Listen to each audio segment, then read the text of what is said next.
साहब एक लोहार होता है, बड़ा नेक इंसान, पर उसका अंतिम समय आ जाता है और देवदूत उसे लेने आता है।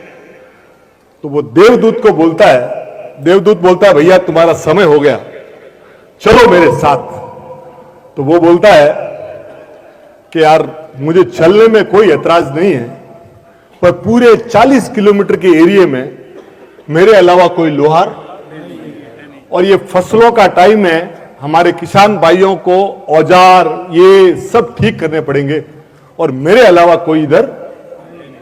तो भगवान को पूछ के आ, मेरे को 1-2 साल का टाइम। भगवान के पास देवदूत जाता है कि वो बंदा टाइम मांग रहा है। भगवान ने बोला जो किसी और का हेल्प करे, को किसी और की सेवा करे, उसको तो टाइम। तो 1-1.5 साल का उसको।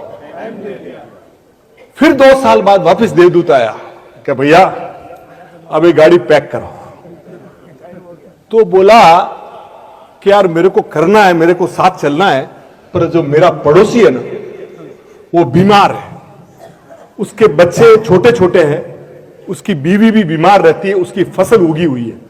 अगर इस समय मैं उसकी हेल्प करूंगा और फसलें निकाल लूंगा तो वो बेचारा, तू पूछ के आ जा। भगवान के पास गया तो भगवान ने कहा दुनिया में ऐसे लोग कम हैं जो दूसरे की पीड़ा, उसको 2 साल। और ऐसे करते करते उसने 30 से 40 साल निकाल दिए लोगों की सेवा। जब बूढ़ा हो गया तो उसने क्या किया,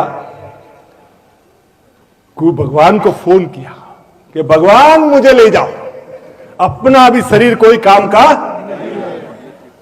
तो वो देवदूत बोला कि साहब अब तो इंक्वायरी रिटर्न आ रही है, अपने को लेने आ रहा है। तो भगवान बोले कि ऐसे इंसान को लेने तो मैं खुद जाऊंगा। तो भगवान स्वयं आए।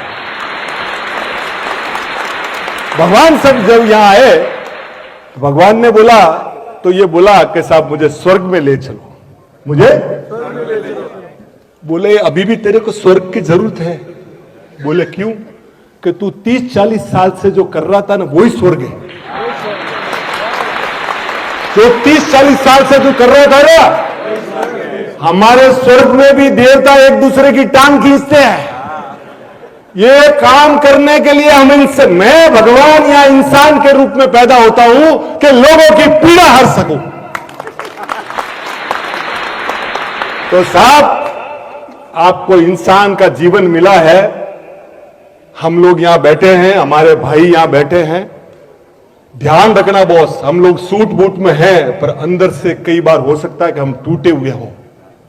तो बॉस कोई गाड़ी बंगला नहीं देना है कि कोई एटीएम कार्ड नहीं देना है, सिर्फ इतना हाथ रख के बोल देना है यार भाई कोई काम हो तो मुझे बता दो, कोई मदद हो तो मुझे। बॉस इतना आप कहोगे, बहनें आप बैठी हो, आपको लगे कि कोई बहन पिछले 10 फंक्शन में एक ही साड़ी पहन के आ रही है कि उसका मंगलसूत्र 20 साल पुराने घाट का है ना, तो अपने पति को जाके बोलना कि देखना ना अपना भाई कहीं तकलीफ में तो नहीं है, उसकी कहीं हेल्प तो नहीं हो सकती। साहब जीवन में प्राण तो बहुत लोगों ने दिए, पर इंसान बनना मुश्किल है। इंसान बनते रहिए। Thank you sir, thank you.